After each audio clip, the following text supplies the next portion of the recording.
started. 7 o'clock on the dot and we're here. Everybody knows that we don't have fear.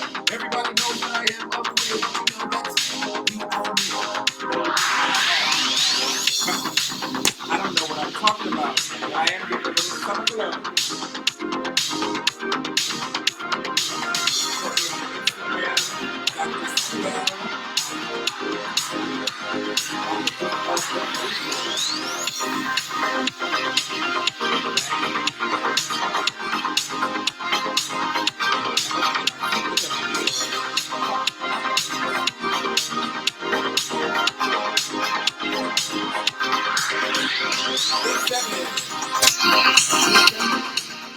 Good morning, good morning, good morning. Today is the 10th day of June. For all of you that don't know, my name is William Bryant Miles, but you can call me WBM. And even though it's 7 o'clock at night on a Wednesday, it's morning somewhere. And this is Wake Up with WBM. Can't even get started, and people are asking me questions. Probably asking why I'm yelling. I don't know. I might stop. What am I drinking? I have a little cocktail. I have a metal straw because that is what the children are supposed to be using nowadays. I have a little metal straw. And in this, I have a little bit of vodka.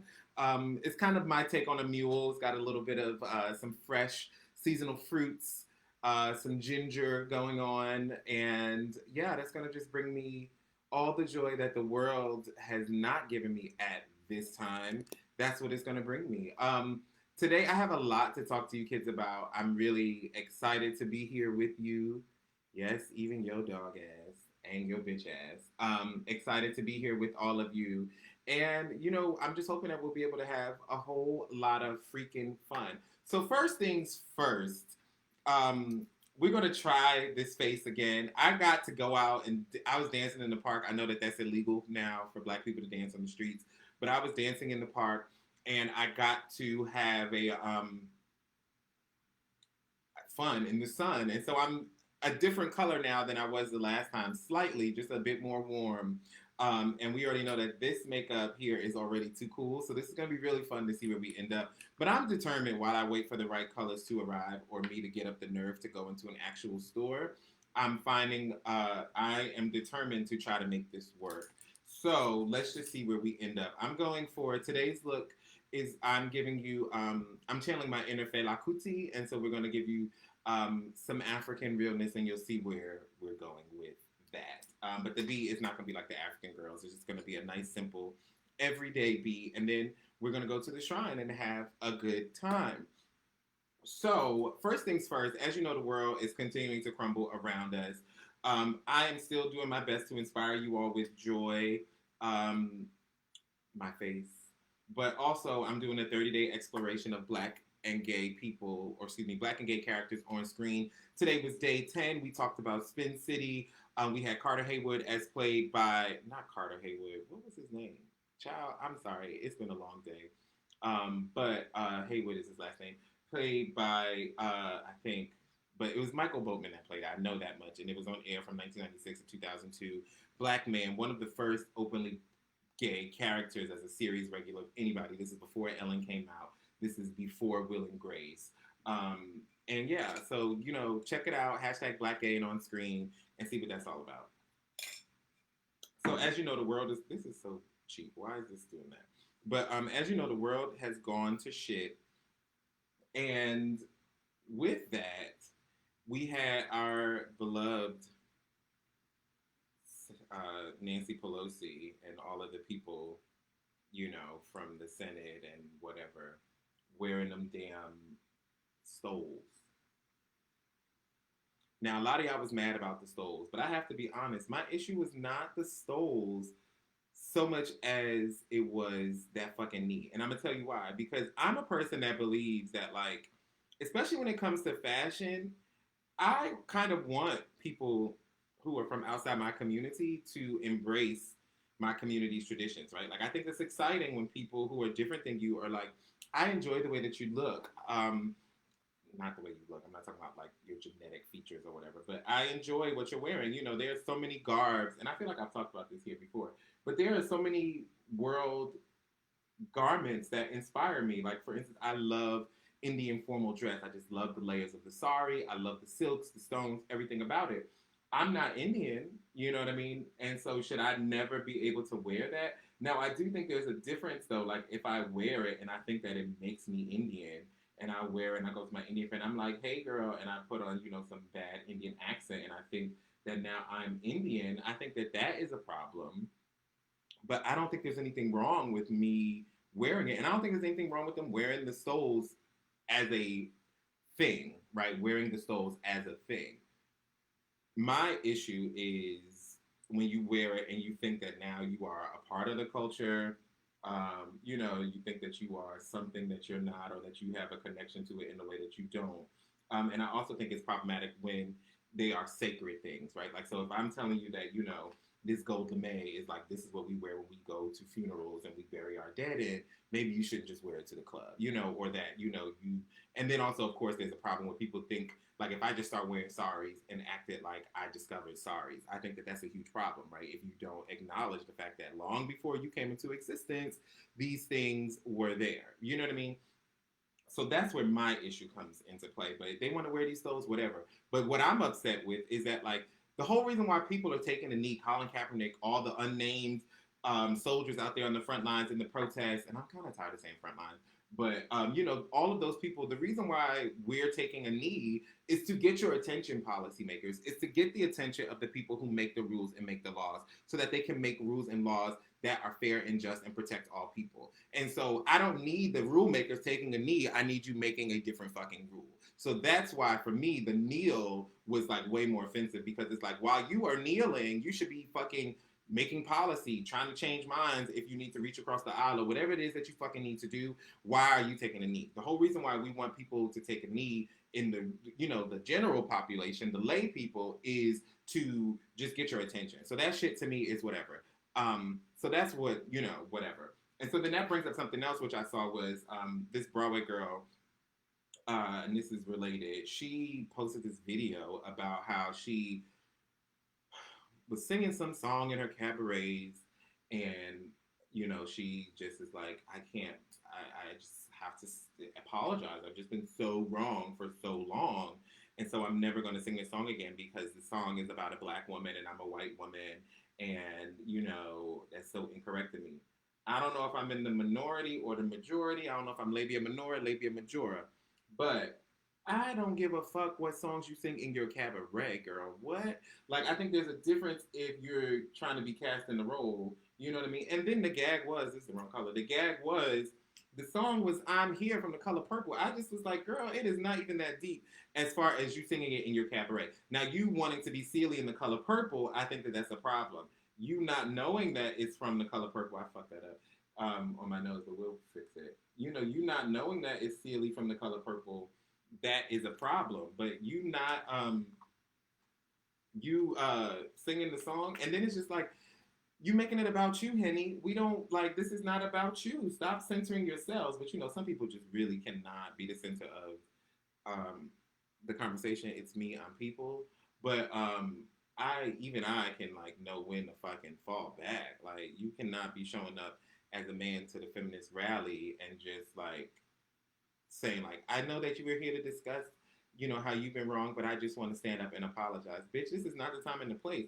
And I felt like if you just feel so aggrieved by, you feel like you just done so, not aggrieved, that is the person who has been wrong, but if you feel like you've been so egregious, then just stop fucking singing the song and take the video down. Like, everything does not have to be an announcement, as I sit here on Instagram and make announcements. But everything does not have to be an announcement. Some things can just fucking be. You know what I mean? And so that, for me, was just super whack.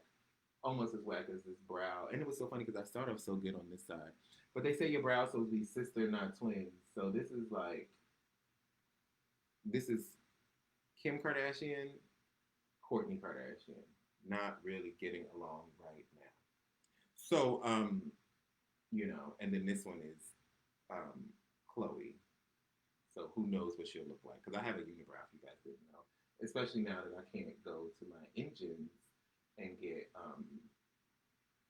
my brows tweezed.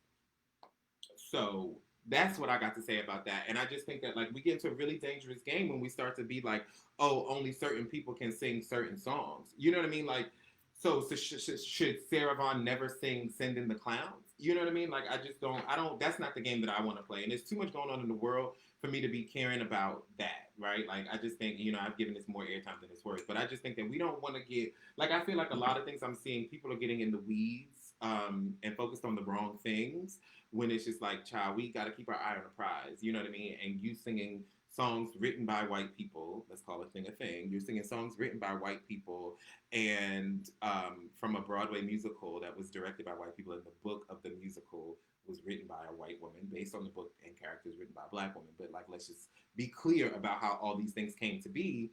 Yeah, it's whatever. So that's all I got on that. Let's have some fun. Let's talk about shit from people we know. First up, Yvonne Orji special, Mama, I Made It. Tap like if you saw it, or thumbs down, or whatever, how you felt about it. I'm going to take a sip. So I watched half of it, and I have to be honest, we'll get to Insecure in a bit. But I didn't watch. I got issues with Yvonne Orji, and I just want to talk about that, right? And my issue with Yvonne Orji, this has nothing to do with Insecure. We'll get to those issues. But my issue right now with Yvonne Orji is just like this. I don't know if this is the term, but like this West African exceptionalism thing that she's got going on, that is just really whack to me, right? And so I just think that like the half of the special. So let me start with things that I like. I thought she looked great. I almost pulled out a little Yvonne Orji bob today for that reason. I thought she looked great. I love the dress. I love the boots. I thought it was sexy and powerful. She looked very in charge, and very strong and beautiful. Like, I thought she looked feminine and sexy without looking uncomfortable, or like she was over, like she wasn't trying to be overly more sexy than she was comfortable or wanted to be. I didn't think it was distracting. It was black, but it had texture and dimension. As you can tell, I love texture. So I thought everything about how she looked was great. I also liked how they cut the comedy with her going back to Nigeria and seeing her in her mother country and seeing, how it lived. I almost wish that the special would have just been done in fucking Nigeria. Like, if this supposed to be for the Nigerians, then let me know that this ain't for me, and then I'm just, watching, you know what I mean, and subtitle when you need to, and don't when you don't. But so that's what I liked about it, and that's kind of where it ends. Because for me, the issue I had is just that like this whole one, I thought it was really interesting that like she consistently referred to people like me, Black Americans, as black, and she referred to her people as Nigerians and occasionally Africans, or she would catch herself saying African and say Nigerian. And so for me, it's just like, okay, I thought the whole point of the term black was that it was an umbrella and it was a catch-all for all of us in the diaspora. But I'm starting to learn that maybe we as Black Americans are committed to a diaspora that the rest of the world is not. I see some comments coming in.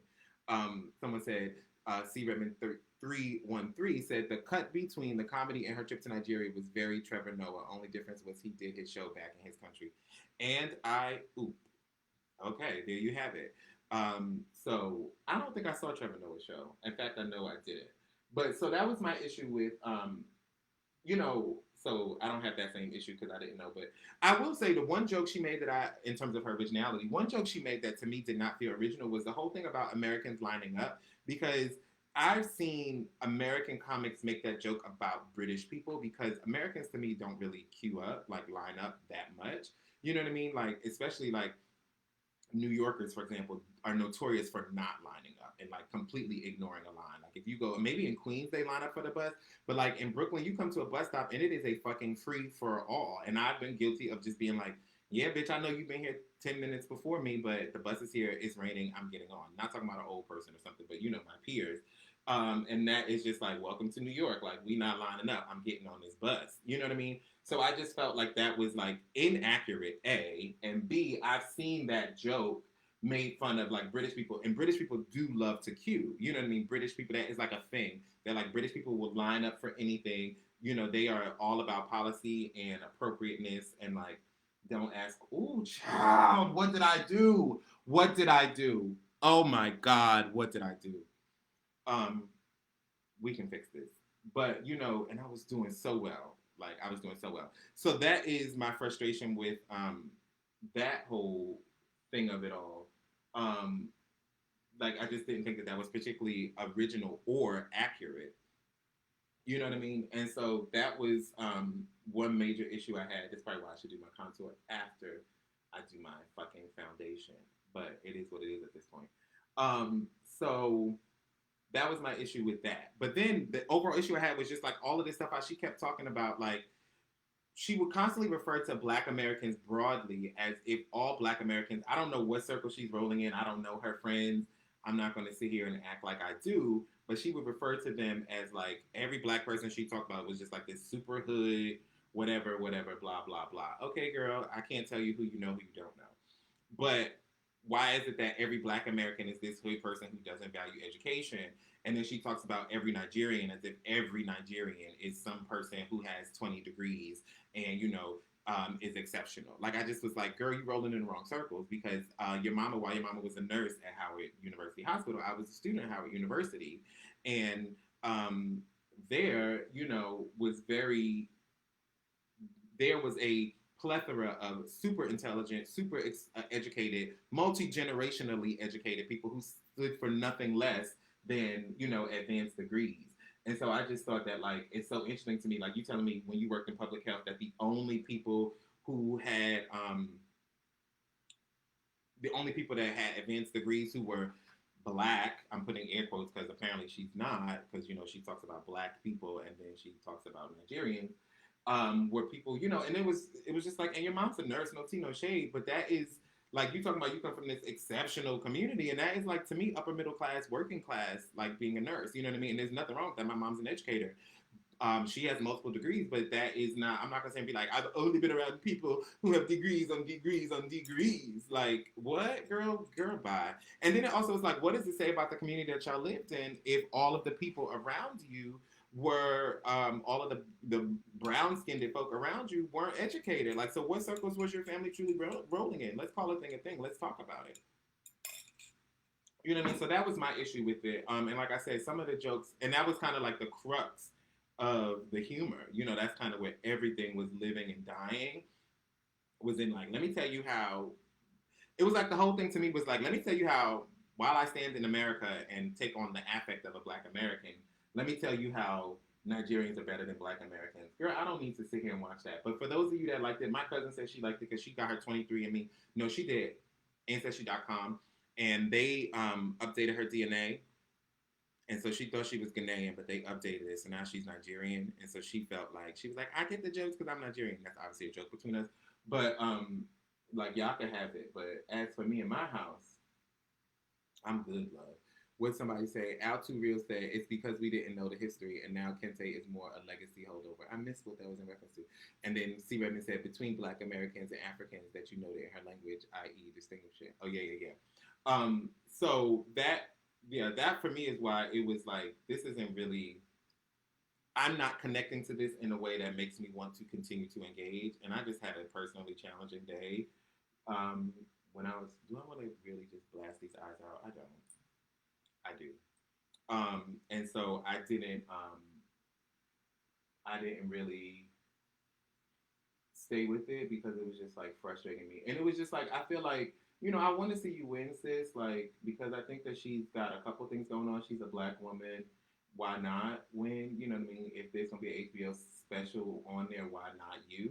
But not at my expense, Henny. Not at my expense. And then just for the record, the Howard Theater is not and has not ever been affiliated with Howard University in the nation's capital. So, no tea, no shade. There's nothing wrong with the Howard Theater. It's a beautiful venue. It's actually quite close to Howard's campus, but it's not, the same thing. So that was my issue with the piece. Any other thoughts y'all had on that? And that was, yeah, I just felt like that for me was just kind of like, and it's like, why? Like, is that all that you can make fun of? Like, to me, especially like on HBO, I'm not going to sit here and say that there were a couple of things that I laughed at. Like, I thought the taboo thing was kind of funny, But that's the thing. That was my thing with the taboo thing. I thought the taboo thing was going in a really good direction. She had a cute little joke about taboo and about how like she's playing with like I guess she's playing with goons, and they had these obtuse, not obtuse, but like their point of departure, their point of reference was much different than what she thought the typical, point of reference or departure would be. And I was like, oh, that's cute because I know that that's part of one. That's one of my strategies. Actually, I love these like raccoon eyes. That was like or panda eyes. That was my strategy when I play, right? Is that like you don't because people will overthink sometimes the obvious thing. But what I didn't understand was like why she was acting like she didn't get what it meant. It's like, so which one is it? Are you a girl that's steeped in black culture and you were just like a black girl, or even if, as an African girl that you grew up around black folk and so you get it or you don't get it? And so that was stressing me out. Someone said Yvonne and Cynthia Erivo are the same black when convenient. Ooh, Chile, honey. You know. And for those of you that don't know who are new to the party, I've spent time in London. I lived there for almost 2 years. I've known many Nigerians, platonically and otherwise, from various tribes. Some that you may have heard of, some that I can't recall. You know, so this is not new to me, and we can have a whole other conversation just around the devaluation of a Black American identity, which is a very real thing. I believe as well that like people just really try to downplay the validity of being a Black American. That like they're like, you don't know your heritage, you don't know your culture. But I don't even want to get into that today because that's like a whole video, and we didn't even start talking about Insecure. So that is what I got to say about Yvonne Orji special. It's on HBO. You can watch it if you want to. You can don't if you don't. I don't really care either way. Maybe I'll finish it. I mean, ain't shit else going on. I still refuse to really be around people. So, but that is that's like a big frustration I had though, and I just felt like, especially the reason I was bringing up HBO is that like if you're gonna be in this mixed company, and by mixed company I mean that like this audience, HBO, we're talking, even though we want to believe that we're talking to ourselves. HBO is still talking to the world. You know what I mean? In a way, right now I'm talking to the world, but I don't really have a lot of people that follow me that don't know what the shits are. But someone can take this video and run with it and do whatever. So you have to be prepared to stand behind it. And it was just like, of all the things happening in your life, girl, you telling me that all you have to talk about and all you have to be excited, like I just didn't. I was just like, really, this is it? Like it just feels a little base, and I definitely wouldn't want to see a second special from you. You know what I mean? Like I didn't feel like I want to see more. Um, I'd rather watch Ali Wong, TBH. And maybe it's because Ali Wong, maybe Asian people feel the same way about Ali Wong, and I just don't know I just don't know that community. Like, that's not my experience, so I'm just laughing at the jokes.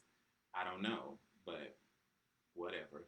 So, Insecure, and I actually watched this episode twice just to make sure I knew what I was talking about because they have a lot of subtleties going on these days. So, my thing with Insecure, I have I'm a fan of the show. I'm really happy it exists. I think it's important to us as a people of any color to be able to have this show and to explore the way that these people exist. Someone said I should try finishing it. Maybe we'll see. But I'm excited that it exists. I think that it's a great moment for us. There's been a lot of beautiful Black people, a lot of beautiful Black characters and Black stories told on the show. I think they've handled some things very deftly and very with a lot of sophistication. I don't think that this last episode was that, right? Like, first of all, I'm tired of Lawrence and Issa. Like, that shit is not going to work, and I just want us to get to that part. But whatever, I'll ride it out. Like, I just feel like it's been dragging on for, like, 4 seasons at this point. Like, shit or get off the pot. Marry him, girl, or be done. Or you have a baby or something. But, I have fun hair. We're going to have fun hair to do with this. But, so that's my issue with, but my issue with the writing is that they have crafted with Molly a character who I think is really teetering on irredeemable. And like they have made her into this villain, and I'm not really sure why. Like I don't think that, with all my frustrations about Actually, before we get to Insecure, I'm gonna just put the hair on so I can start playing with it. For all of you that don't know, I invented something called Hat. Well, it was actually Crystal Bailey who invented this, which is called Hat Track. Long before you started the internet, and this is an old one we had. And so basically, what you can do is sometimes you don't want to wear a lot of hair, and you want to just be able to get the effect of hair with only a limited amount. I need some clips in my hair. My real hair is wet right now, so it's fighting me.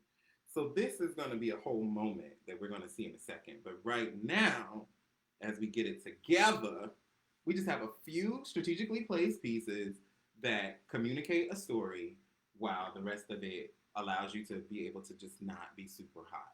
How fun is that? So what I was saying about it, yeah, I just feel like Molly is becoming like borderline irredeemable.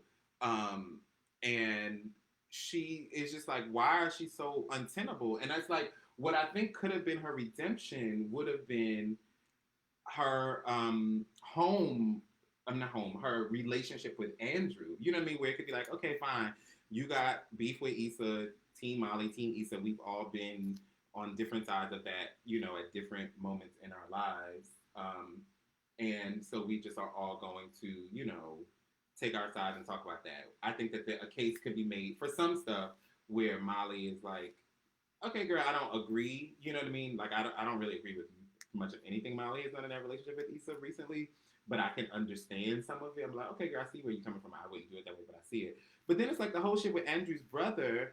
Like I said, that Andrew's brother, I just don't get. Like, that's your whole ass boyfriend. You're trying to make it work with him, so you say, but then your ass is like not trying to be nice to the brother. And I feel like even from the first moment with the brother, she was giving attitude. Like she never came at that like, oh, let me try to be the good girlfriend or try to do the right thing. You know what I mean? And like what frustrated me with the comment that really sent me, where it was two comments she did that sent me. One with Issa, one with Andrew. And the one with Andrew that sent me was when Andrew was like, so you just never, like he invited both of us, you just never going to deal with him again. And she's like, I mean, I don't know why you would ask me to do something that makes me uncomfortable. What? Like, first of all, the brother didn't do anything to you that is like, oh, girl, I see why you just never want to talk to him again. Like, I can see how you'd be like, girl, like, you know, okay, we go to the basketball game, you sit in the middle. You know what I mean? Like, fine. You know what I'm saying? But like, he didn't call you out your name. He didn't steal from you. He didn't, you know, block your blessings. He didn't say that Andrew shouldn't be with you. So I just felt like she was being very just like unrealistic. And for those of you that's just joining, we're talking about Molly and Insecure. And then not to mention, like your therapist tried to get you together, you ain't want to listen. And I have to be honest, let's call a thing a thing. I think that Molly, Yvonne Orji, is a weaker actor. And so some of these things are not landing because she's just not giving it any subtext. There's nothing under it. You know what I mean? She plays the line just with what is there. This hair used to have body wave, by the way, but now we're gonna just make it very straight. Um, and you see, I have silk and wool. But so that's my issue with that, right? And I just feel like they can take some care to give more, or they need to show us something where it's like in the backstory, this is why Molly is like this. Like we need to see like what was it that hurt you because her morality is so skewed. You know what I mean? You think Issa went behind your back because she asked someone else to do something that you wouldn't do. She never went to Andrew herself. She asked someone else, and that was going behind your back. Like, what are you talking about? And but you could fuck someone's husband in the bathroom while they at dinner, while she's at the dinner table. But she can't. But Issa can't say, "Girl, what are you? You know what I mean? What do you mean? You know what I mean?" So like, I just felt like that was very, like her morality is real skewed. And so then the thing that sent me was so when she sent Issa the text, right, and it's the wrong. She's first, you know, she being messy and sloppy, and she sent Issa the text that she meant to send to Andrew, and then Issa saw it, and obviously her feelings were hurt. Um, I could not believe that she had the gall to come out there, and then Issa is having her moment, and she's just like, I mean, girl, but we gotta work through this because we ain't been right for whatever. Like in that moment, and I understand that you've been feeling some kind of way, Molly, but it's like in that moment right now, the whole reason why we having this conversation today right now is because you fucked up. So you need to just stand in the fullness of that and be like, girl, that was wrong of me. I know you want to leave, but I want to work through this. Let's talk when you know what I mean? Let's talk tomorrow. Or like, do we need to sit down on this sidewalk, cancel your Uber, and let's just hash it out? You cannot sit here and try to make Issa seem crazy. But then what really sent me was when she broke up with Issa and got mad that the girl said, okay, what the fuck do you want her to say? You said you don't want to be with her no more. You don't want to be her friend. Y'all not in the same place. And what it is that I think that Molly, right, she realized, and this is why she ain't really fuck with Condola, is that I think, and this is why I think that Issa paying for brunch was, and by the way, that place, I've been to that restaurant and they gave me food poisoning. The only time in my life I've gotten fucking food poisoning on a flight. I was on a flight from LA. I had a layover in St. Louis, Salt Lake City. I was going from LA to Salt Lake City to Medford, Oregon. And I had fucking food poisoning. And she decided to kick in as soon as we started to ascend. It was terrible. I would never go back in that venue. I can't say that that was Issa's experience or Molly's or anyone else's, but as for me in my house, me and my loins, when I was sitting on an aeroplane 10,000 feet above the sky, and there was nothing that a bag could do for me, and I was, woo Chile, it was a shitty mess, pun intended. But that for me was just like why I just have no, not the food poisoning, but it's like I think that that's why Molly did not like. And why is her name Molly? That shit irks me. But I think that that is why her she didn't like Issa, or she was a little taken aback with Issa paying for it, because I think that she has gotten off on the fact of, or has taken comfort in the fact that like her role in the relationship is the fixer and the one that Issa needs, right? And so Issa doesn't need her. Like I think that Molly, let me say this a different way. I think that Molly associates her value as a person with things and with what she can. This actually is coming together a little bit with things, but you see what I'm saying about the hair. But her value as a person is associated with things and the fact that she's a boss bitch with a good job, and so she doesn't really take the time to think about like, well, what does that mean, especially if you're with people who don't care about that or have their own. And I think that's why the guy from Enterprise wasn't working for her, because she somebody said, is that wig like that, or are you working on it? It is, you'll see, it's called it's a half wig, but it right now is looking very Adam's Family values. But so I think that she just associated, and she hasn't thought about, well, what happens when people don't give a fuck about that? And that's why the guy from Enterprise, I think, didn't really work for her, because aside from her like latent homophobia and just her, you know, backwards ass views about sex and gay sex, I think that she just didn't know what to do with herself in a situation where it was like, wow, I'm not going to be able to assert my value or assign his value based on what he does for a living or how much he makes. I have to actually deal with, you know, the person. And some of that stuff, and this is what I used to like about the show, was that I could relate to some of that, right? Like I've been guilty of being shallow.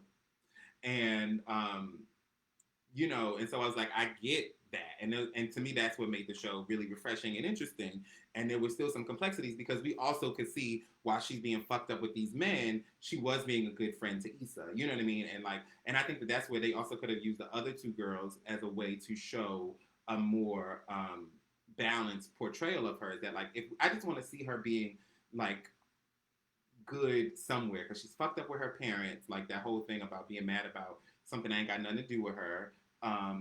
And she's fucked up about Issa, you know what I mean? And she just don't know what to do with the fact that Issa is finally getting her life together. And it's like, why can't you just be happy for your friend? And why can't you, if y'all are, if things are not going to be the same, this curl right here is caressing me. I just want to get rid of all the curls. If things are not going to be the same, then why can't you just accept that, you know, things have changed. We are in a different place, and that's okay, because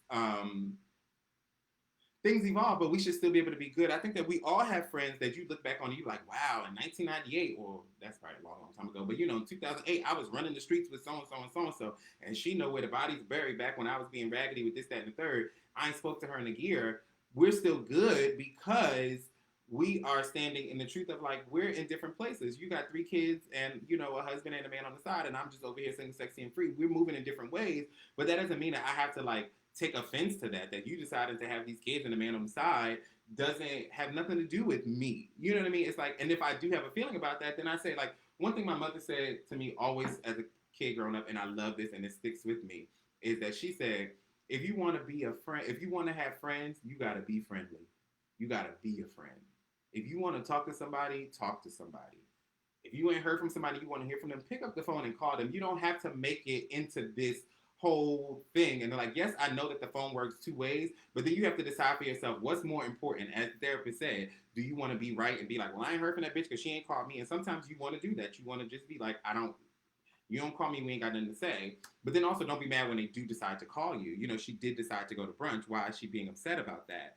And then it's also like, if you didn't like, because, and I saw somebody trying to say like she been trying to reach out to Issa. She never made, first of all, what is the issue? Like what is Molly's life issue that she was trying to work through with Issa? You know what I mean? Like the whole thing where Issa didn't come through for Thanksgiving and stuff. She never made her case known of like, hey girl, I need to talk to you about something deep and meaningful. Like another moment where I felt like Molly was being whacked was with when they had that lunch with Condola, right? And I've been in that situation. I have a lot of friends from a lot of different friend groups, and sometimes, you know, especially the LA they live in is the smallest neighborhood in the world. They run into everybody everywhere, and so you run into somebody and you're like, oh, but you can say to the person like, one of two things. You can be like, let me pull you to this. Issa, can we talk? Actually, I really need to talk to you about some personal stuff. No offense to your homegirl, but we need to talk. Or, yeah, she can come for lunch, but this doesn't count as our talking. Yes, she can come for the lunch, but we still need to go and talk one to one. You know what I mean? Because there's something going on with me. Chantal Chaco said, I feel like Molly was only happy when Issa was a mess because she felt like a good friend when she was putting her life together. Right. Um, and so that was, yeah, and that is where I feel, and she's not advocating for herself. You know what I mean? Even if that's how you're going to move, then advocate for yourself and be like, you know, this is what I need. Like, and then you can pull that receipt. You can be like, girl, I texted you on November 1st, you know, whatever year they're in, because I don't know where time is going with the show. And I said, I need to talk to you right now. And like that phone call that Issa abort, like the that was a fake phone call where she was just like, "It's no one else that I would want to talk to you about these things. No one else I would want to talk about these things with, but you." That is the conversation that Molly should have had with Issa, right? She should have said that, and so then you can say like, "I reached out to you, said that I needed you." For what we still don't know. You know what I mean? Like, has she had an abortion? Like, maybe that would be a great reveal. That is what it needs to be. She needs to be like, I was pregnant with Dro's baby while I was still trying to get on with Andrew, and I needed someone to talk to about that, and I was going through my own thing, and you were not there for that, and I had to deal with all that on my own. And yes, I know I'm fucked up because I didn't share it with you, but at the end of the day, that is some heavy shit, and so that's why I'm in my bag. I think that's the only way we can get out of this. Or she found out she's HIV positive. One of those two things, like something really heavy. You know what I mean? Or complicated. But like this other shit that she's dealing with, I don't have time for it. And I think that like I wanted it to happen on Being Mary Jane, but I think that we are ready for like a black cis hetero woman to be HIV positive on the show, and preferably for it to not like send her into spiraling. But it's just it fucking happens. People, you know, it's something that's out there. We don't talk about it at all, and that's a problem. Um, Let me read the comments.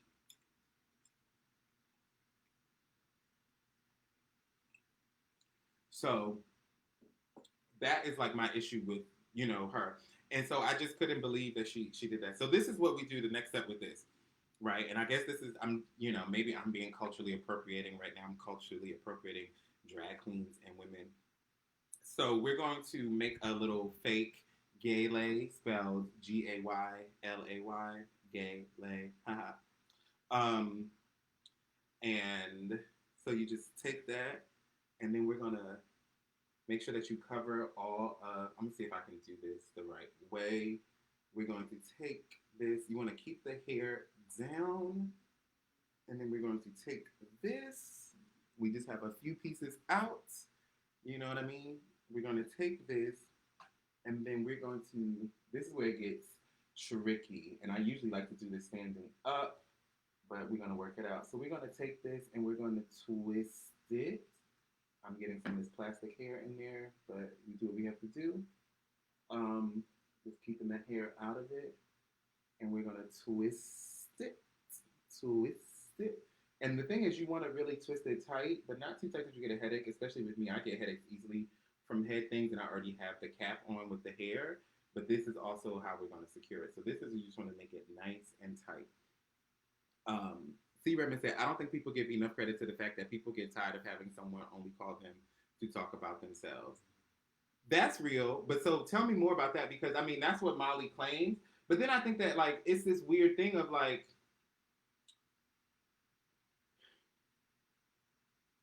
is Molly trying to talk about herself? You know what I mean? And that's what I'm saying. It's like, what, where can Molly point to where it was like, Issa, I needed you here and you didn't come through for me. So this is a little thin. I kind of think I want to add another piece, but I'm not going to, because I'm just not going to. So we just need to pull that here, and we're going to take this, and I didn't bring any hair clips, so we're just going to go ahead and tuck and roll.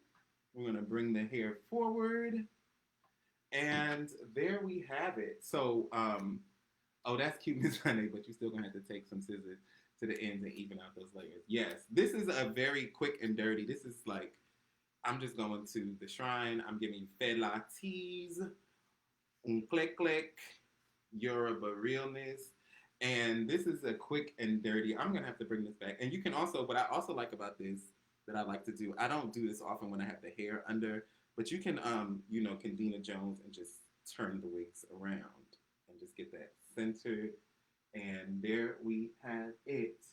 I don't have the scissors over here. I did want to do that. And then we can just come through and hit that. And so that is my hair tutorial. But what did Courtney say? From the very first episode, Issa's interactions with Molly have always been about herself. Go back and watch season 1, episode 1. Molly brings it up then. But then this is the other thing. I don't like the way this is sitting. The other thing for me is that you can't like, you cannot,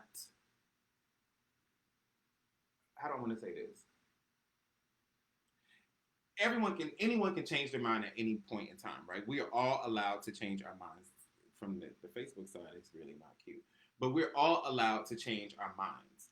But what I think is important is to recognize that that's what's happening, and we have to advocate for ourselves. Everybody in the situation is very grown. You know what I mean? And Molly likes to remind people of that, I think, with a lot of her life choices. And so I think that, like, if you were saying, like, girl, I'm tired of talking about you, let's talk about me, then do that. And if Issa is still not willing to shift that, then you can hold her accountable to that. Because I'm like, if this is how your friendship has been, there are friendships where one person is the loud one person is the quiet one person is the whatever, and it's just like a person is like, and I think there's nothing wrong with saying, hey girl, you always needed me, now I need you. You always talk, now I need you to listen, right? And then if the person is just being like, okay, I don't want to do that, it's all about me. But it's like, if this is what your friendship has been like, then you can't get mad at somebody for it. Like, it's like you can't have it both ways, Molly. You want to fall back into what y'all had, which was Issa always talking about herself, so you say, but then you mad that Issa always talking about herself. Which one fucking is it? Get a grip. Get a fucking grip.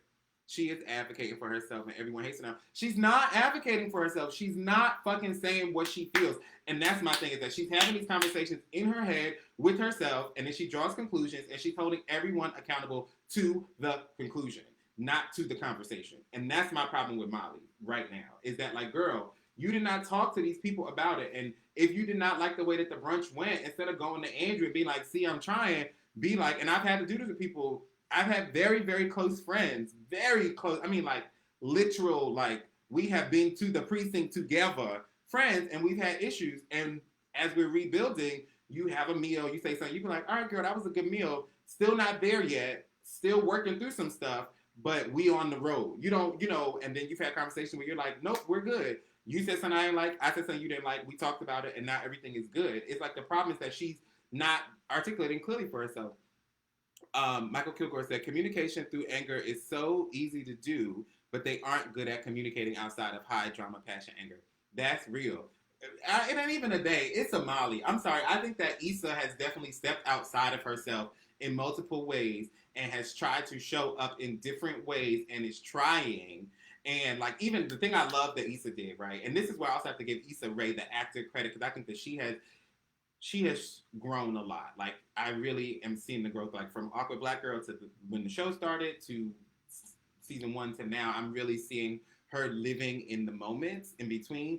And one thing she said that I really enjoyed was when she was like, I didn't think you want to talk about it. You want to talk about it now? Let's talk about it now. It's like that she's like, okay, I'm trying, this was my strategy, but my end goal is us being good. So even if you have a different strategy, I'm open to that. But she's not articulating any strategy. Do I want to hit this with hairspray? Courtney said, by making the decision to not engage in Issa's tired attempt to get back by having a brunch at Denny's, Afghan herself, it wasn't Denny's. I can send you the name of the restaurant. And then she's not using her words and expecting Issa to pick up whatever clue she's putting out. Exactly. She's not saying it clearly because she could have said at that brunch, like, we could go Dutch. Like, we not good, or you know what I mean? Like, I just feel like there's so many things that she's not saying clearly at all. Maybe I missed it in both times I watched the episode. Please give me a timestamp. I'll watch it again. But that's it. Altrio said they can't have a hard convo. They might not be good, long-lasting friends. And I really think that what it is that, first of all, Molly needs to just lose it all. I don't like the way this is sitting. Molly, I think, needs to lose it all so that she can start to articulate for herself what really matters, because I don't think that right now she's clear about that. Point blank, period. I don't think that I think that, like, the title of the show, I think is great because of everybody right now. She is the most insecure and the most, and it's always the one that think they got it together the most. Because it's like all her relationships are fucked up. People at her job, her daddy, I was about to say Chef Rhonda. Dr. Rhonda said it. Everybody around you can't be fucked up, girl. And it's like, if you want to be right, then just be that person that lives by themselves and don't do nothing with nobody, because they always right. I got names of those people. I can send it to you. Issa has grown a lot, but I don't think that was enough to just have that brunch. It was a huge step, but they knew why they came to eat, and neither of them said what was needed.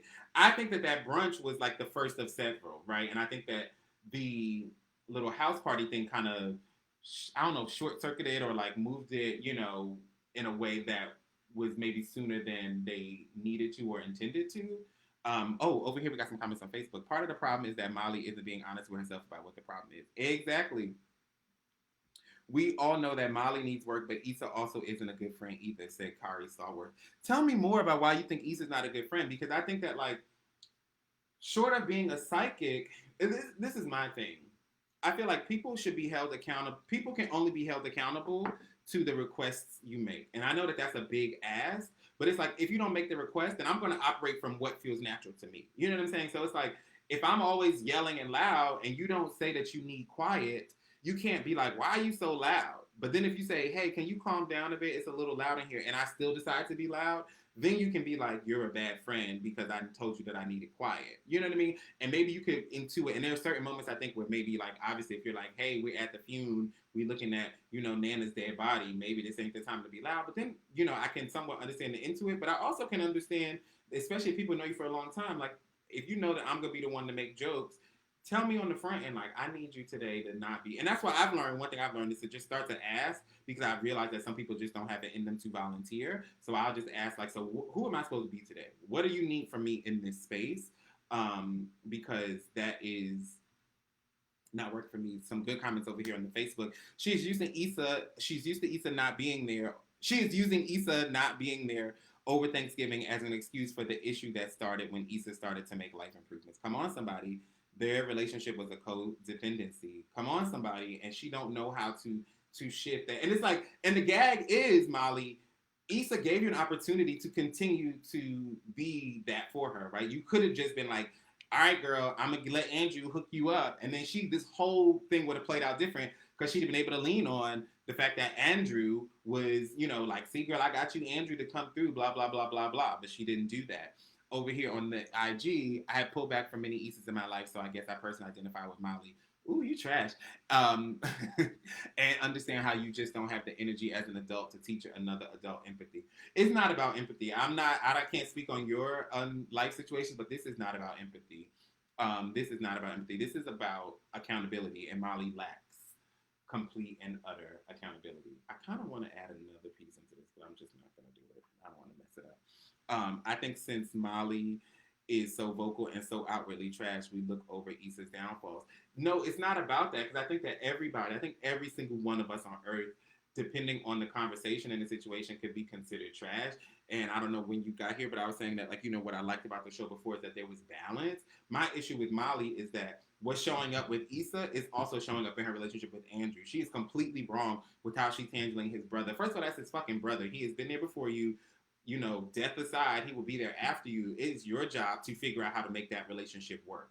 I'm not saying you have to be best friends or you have to like him or even love him, but you have to figure out how to be good with his brother if you're trying to be good with him.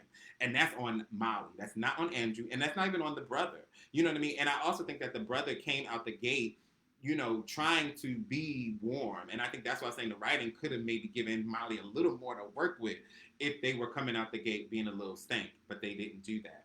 Um, and it's the same thing with, Molly mad at her daddy about something that ain't got nothing to do with her. Who your daddy is fucking, they ain't got nothing to do with you if your mama is cool with it. I'm sorry that it shatters your dreams. I'm sorry that you have to learn that your daddy is a whole grown ass man and your mama's a whole grown ass woman, and they make choices without your permission, but it has nothing to do with you, especially if it happened 100 years ago and everybody is good. Like, your daddy did right by you. Your daddy did right by you. Point blank, period. Your daddy can have 20 girlfriends. If your mama decided that that was okay for her life and your daddy did right by you, and he ain't beating on your mama, he ain't, you know what I mean? Whatever the rules were that they set up, it worked for her. That ain't your business, Molly. That ain't your business. It ain't your business. It ain't your business. And she's over here just trying to just create. I don't know. Maybe like life has been too easy for her, and she need to create drama. I think that they should make it so that she's having an abortion or having an abortion. So, but that's what I got to say about the Mollys of the world before they kick me up. And then we're just going to finish it off with this, which I just think is very fun and festive. So that is, this actually was really fun. Brother come on a lip strong in that lobby. Brother came on a little strong in that lobby, in my opinion, and almost feels a little blind to social cues. I'm not saying he did not. The wife definitely also came on very strong. I'm not saying that they are perfect, but I'm just saying they weren't like so egregious where it can be like, I can see why she'd be like, I'm never gonna see him again. Like, I think she'd just be like, here's the deal, we see your brother once a month. You know what I mean? Like, I can't do one-on-one. Like, I think that those are things that I could lean on more. She'd be like, I can't do one-on-ones with him. We cannot just be the two of us at dinner. Can we have a house party? Then I'm bringing, Tiffany and her man or whatever. I need some buffers. I need, you know what I mean? Blah, blah, blah. Can it be someplace where we can roam around? I think that those are fair things to say because Molly is allowed to try to make the whole thing work, or Molly is allowed to advocate for herself, but she's just not trying and saying like, it's making me uncomfortable. Why would you ask me to do it? But I just want to put these on and have fun.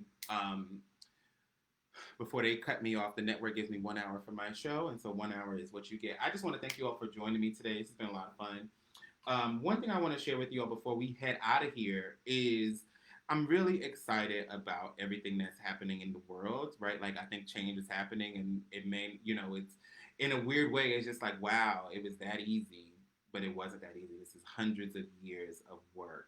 And, it's this one thing that truly the straw that broke the camel's back. But I want us, as we are all stepping out and trying to activate change and do all the things that we feel are on our hearts to do, I want us to remember that, like, ain't none of this shit new. Someone has tried before you, and they may have succeeded. And especially when we talk about Black folk, we know that our history is not in the books. And the history in the books is not our whole story. We know that, right? Like, and we've known that for a really long time. And it is on us to try our best to find out where it lives in oral histories and the books where it's tucked. And that also for us to not try to reinvent the wheel as to center ourselves. There are a lot of things that are happening that other people have tried. I am not the first gay Black boy. I'm not to exist. I'm not the first gay Black boy to walk into a room and say I'm a gay Black boy, and I'm aware of that. And I know that I'm able to get on this Instagram with you and act a plumb fool because other people came before me. Some of them died very young for a variety of reasons. They were killed by people. They were lynched. They had diseases. They just didn't think that they could make it any further than they've been. But I know that I stand in the space created by someone else. And I want all of us, and I'm not perfect even as I stand in that space, but I want all of us to continue to remember that and to call on our ancestors and to make sure that we're clear about when we're making choices as we try to be radical and we put our fists in the air and we make our pins that are available for pre-sale in my DMs, that we are we centering ourselves, or are we really trying to get to justice? Are we, and I think a good way to check on that is to be like, so who did it before me? And why didn't it work? Why didn't someone else think of this? And to just know that we are a part of a continuum, especially as Black folk, Black LGBTQ folk, Black cis hetero folk. Ain't none of this shit new. Ain't nothing about us new. We have been here. We have been here for a very long time. But Black American identity is a rich one. It is a codified one. It is a deliberate one, and it is a real one. And so I just want us to make sure that we don't lose sight of that, and we don't get so caught up in ourselves, and that we are not Molly in our lives and in the movement. And that's all I got to say to y'all today. I want to thank you all for choosing to join me. And I want to ask you all to choose joy as you go out in the world. If you want to hear from somebody you ain't heard from, reach out to them. It's really that easy. It really is that easy. If someone hurts your feelings, tell them. It is really that easy. That's all I got to say. Thank you all. This was a lot of fun. I had a lot of fun today. I thank you all. I thank you all. I was supposed to have some music to play out, but I don't have it. So I guess I could sing The Color Purple because I'm supposed to sing a song now. But she's like, I got my sister. I can't hold her now. She may not be here, but she's still mine. I know. She still loves me. Got my car, still keep the cold out. Got my hair when my body can't hold out. Got my hands doing good like they're supposed to. Started too high to the folks that I'm close to. Got my eyes, though they don't see as far now. They see more about how things really are now. Don't cop the bootleg. I love you. Bye bye.